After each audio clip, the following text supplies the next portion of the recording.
I've noticed a lot of inquiries regarding what preparations for travel should be considered for a person with inclusion body myositis, better known as IBM. This is a huge subject matter for anyone with IBM and includes a lot of considerations to be able to travel, especially when you are on the second or third stage of this skeletal muscle disease. Hi, Jerry here again. I don't believe this subject matter has been addressed for IBMers on any public forum before, and so my no-holds-barred approach for the IBM community lives on. In this video, I will review some of the preparations that I used when traveling, most of which were successful for me, and possibly a few failures. Hang on, there's a lot of information I will be covering in the next few minutes. Probably one of the most worrisome aspects of leaving your front porch when you have IBM center on worrying about your ability or inability to find and use a strange bathroom facility while away from home. During a short trip to the local market or when embarking on an overnight adventure consisting of a hotel stay, bathroom considerations are a must. As it appeared to me, the further I slipped down on the functional rating scale, the less time I had from the first inkling of Mother Nature calling to the point of actual waste extraction. A little pre-planning that includes some dietary consideration should be in order. Avoid any food or food groups that have a tendency to loosen your stools, and possibly cut back on any food or drink that might result in unplanned bathroom stops. In particular, some simple dietary changes can help prevent an unwelcome accident while away from home for an extended time.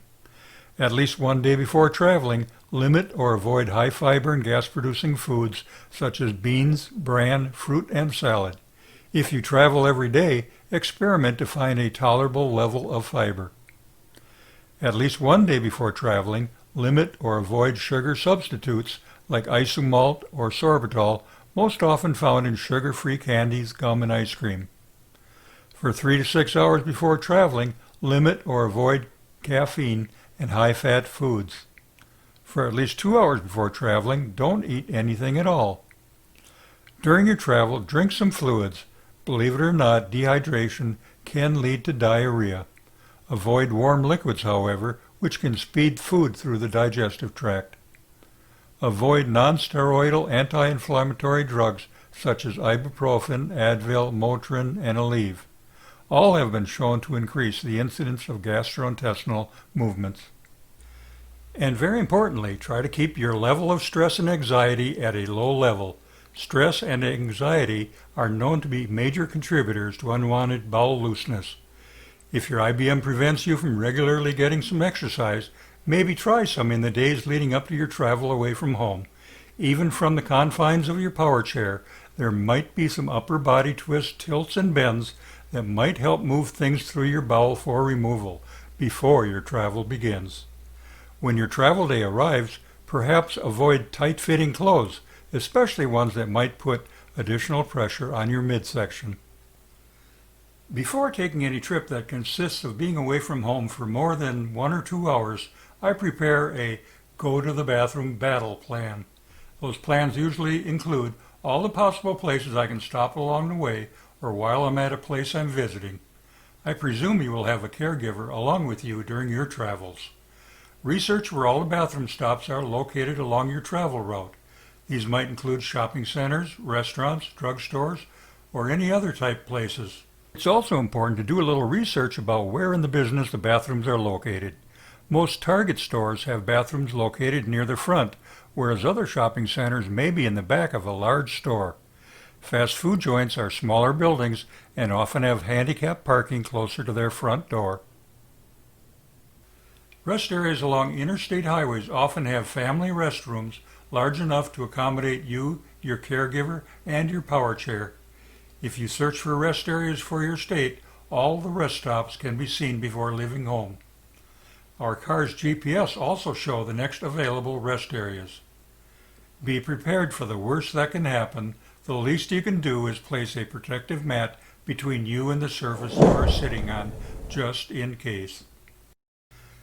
IBMers traveling in more remote areas may have to resort to more remote ideas. How about a foldable toilet, a bucket toilet, a receiver hitch toilet, or even hanging your bum over the side of a guardrail along a country road. Yeah, I've tried that when in a remote part of Kansas, and it worked. Okay, back to a more realistic setting. You've arrived at your daughter or son's home. You use your portable ramp to get inside their house, and your caregiver assists you by carrying in a large plastic bag that holds your toilet riser that will sit on the toilet for some ease of standing up afterwards. But when you can't stand up from a toilet with a riser on top, don't despair. My next step was to set up what I've used and have taken to several hotels for use when I still traveled. I had purchased a folding toilet commode shortly after being diagnosed with IBM. This commode accompanied me on all my away-from-home travels, but in about 2013, my IBM progression made it difficult to stand up from this commode. I took 4 equal height blocks cut from a 4x4 and drilled a shallow hole in one end of each block for the commode's seat legs to sit in. Voila, a quick fix for my toilet height problem. Although I used these blocks successfully for the next 5 years, other people have suggested the use of some specially prepared extensions made from PVC pipe. If I still needed to raise the toilet for travel, I'd probably go the PVC pipe route just to eliminate any tip-over possibilities the blocks had. As the old saying goes, the job isn't done until the paperwork is complete. When your arms, wrists, hands, and fingers no longer cooperate because of the effects of IBM, you may have to resort to one of 4 methods of cleaning your bottom afterwards. The first choice would depend on your caregiver's willingness to wipe your bottom for you. Another option is for you or your caregiver to use a toilet paper holder to attempt the cleaning.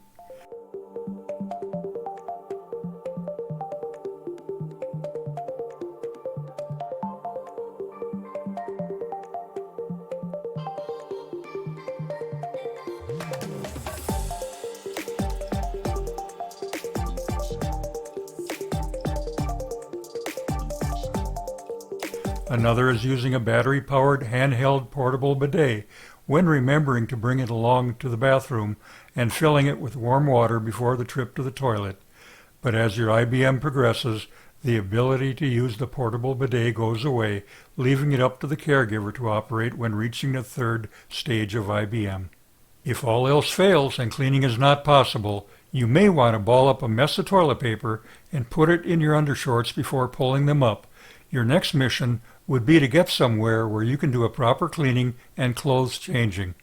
That's a good reason for sitting on some type of protective pad before sitting on your power chair or car seat. And now for the subject everyone's been waiting to hear about.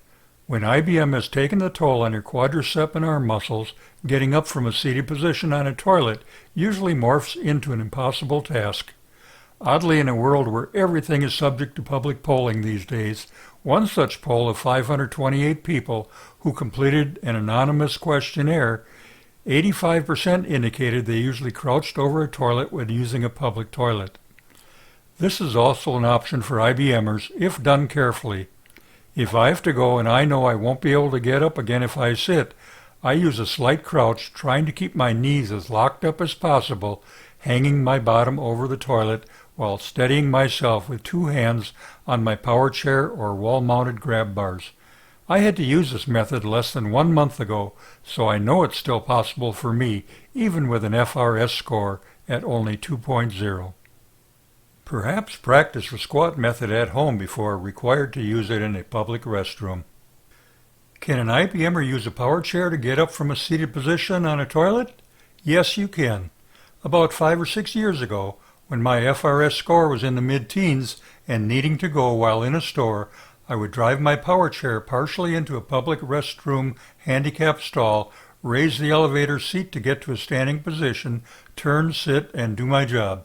When still seated, I would reach the power chair's joystick and lower the seat.